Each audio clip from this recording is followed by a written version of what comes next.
Are you going through a divorce or custody case in Connecticut and wondering how much child support you will pay or receive? I'm Matt Dolan with Dolan Divorce Lawyers in Connecticut, and today I'm going to explain how child support is calculated in Connecticut courts.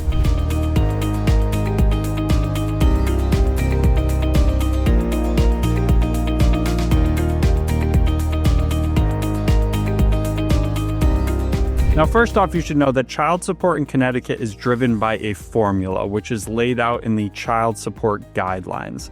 And that formula is based on the net income of the parents, the number of children, as well as which parent has primary physical custody of the child or children. Now, the easiest way to show how child support is calculated is by looking at a sample guidelines worksheet. So I've created this sample with Jane Doe and John Doe as two parents, and Jane is going to be the primary custodian of the children, so they will live primarily with her.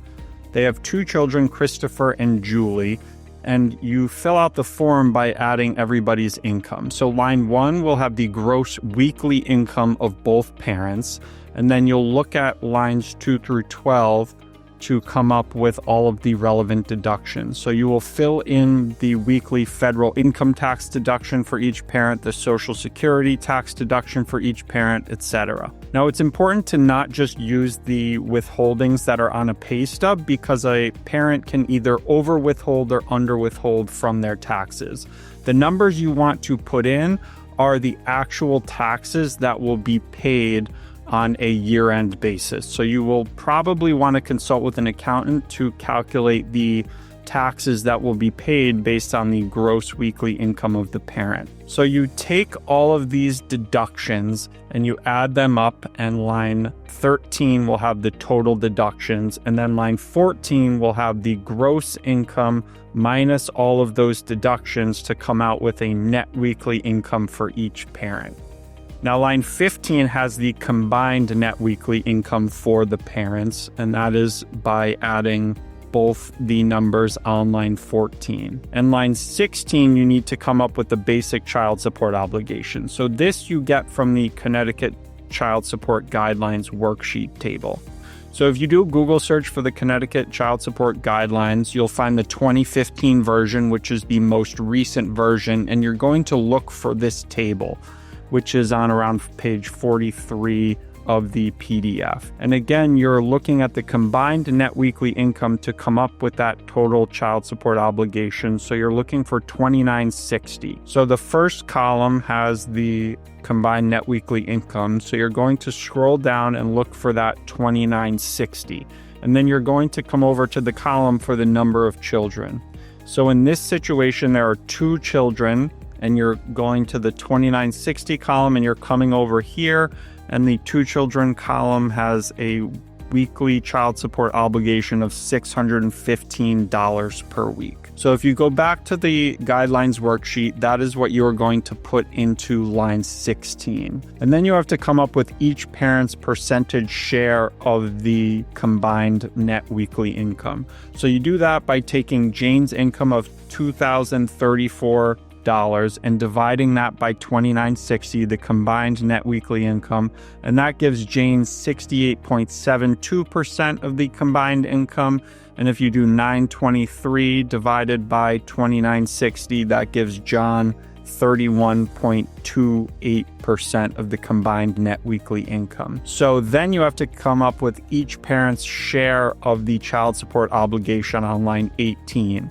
And you do that by taking the $615, so the total child support obligation, and multiplying that by each of the percentages. So if you do $615 times 0.6872, that gives Jane $423. And if you do $615 times 0.3128, that should give John $192 per week.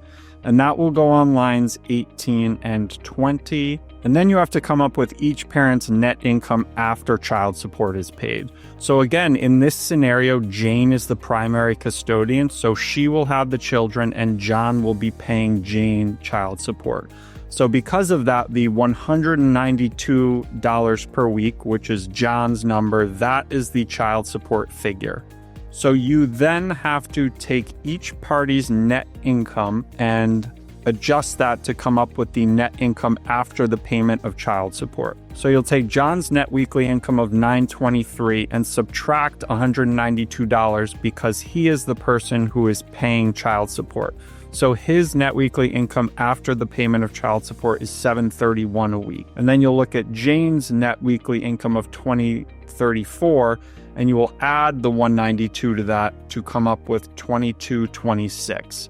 And the reason this is important is because after the weekly child support number is calculated, you are going to calculate each party's percentage contribution that has to be made towards unreimbursed medical expenses and work-related childcare expenses. And those percentages are based on each parent's net weekly income after the payment of child support. So you will take the net weekly income after child support, and for Jane, it's $2226, and you will divide that by the combined net weekly income after the payment of child support. So you'll do $2226 divided by $2957, and after child support, Jane has 75% of the net weekly income, and you'll take John's $731 divided by $2957, and after the payment of child support, John has 25% of the net weekly income. So those numbers will go down in the summary section. So the $192 per week is the weekly child support number. And then the contribution towards unreimbursed medical expenses are Jane pays 75%, John pays 25%, and then John's contribution towards work-related childcare is 25%, which means that Jane's contribution would be 75%. So those are the basics on the standard calculation for child support. Now, keep in mind that you can deviate from the presumptive amount based on certain circumstances. So that $192 per week is the presumptive child support number. That does not mean that you have to stay at $192 per week. You can deviate so long as you meet one of the deviation criteria below. And you can review these. There are quite a few deviation criteria, but the most common ones I have highlighted. So one might be substantial assets of one of the parties. An example of how that is relevant is, let's say, husband has substantial assets, and because of that, he doesn't work anymore. Well, the fact that he has a lot of assets should impact the child support number, because his not working would reduce his child support obligation, and he's only not working because he doesn't need to, because he has substantial assets.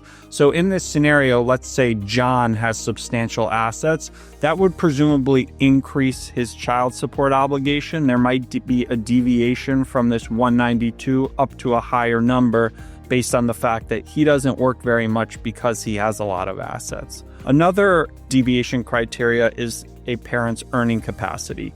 So let's say John has a good work history and earned $200,000 per year in the past. And at the initiation of the divorce, he decided he just wasn't going to work anymore. He was upset about the divorce, and he was going to work less to pay less in child support.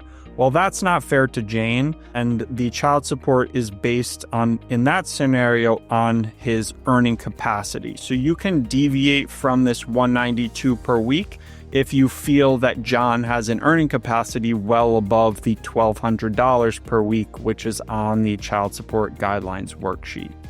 Another example, you may deviate based on recurring gifts of a spouse or domestic partner. So let's say John gets remarried and he works a lot less, but his spouse contributes financially and gives him a lot of money to support his lifestyle. In that scenario, you can deviate upward from the child support guidelines because John is actually living a more lavish life than what it appears based on his income. You may also deviate based on significant visitation expenses. So let's say one of the parties relocates across the country, and in order to spend time with the child, they have to travel all the way from California to Connecticut. That is a significant expense, so the court can, for example, reduce child support based on the fact that John has to pay thousands of dollars per year in order to spend time with the children. And finally, a common deviation is based on shared physical custody. So if there is a 50-50 parenting plan or a parenting plan that is substantially close to 50-50, how you run the guidelines are based on what the higher earner would pay to the lower earner. So you run the guidelines that way, and then you come up with the presumptive amount. Now, that is not necessarily fair to pay that full amount if there is that shared 50-50 custody. So you can deviate downward from that number based on the fact that there is a shared physical custody schedule. Or if the parties have substantially equal income, then you may just deviate down to nothing and have no child support order based on the fact that the parties earn a similar amount of money and they have a similar amount of time with the children. So those are the basics on how child support is calculated here in Connecticut. As usual, if you have any additional questions, you can contact our office. And if you're looking for representation in a divorce or custody case here in Connecticut, we would invite you to contact our office as well.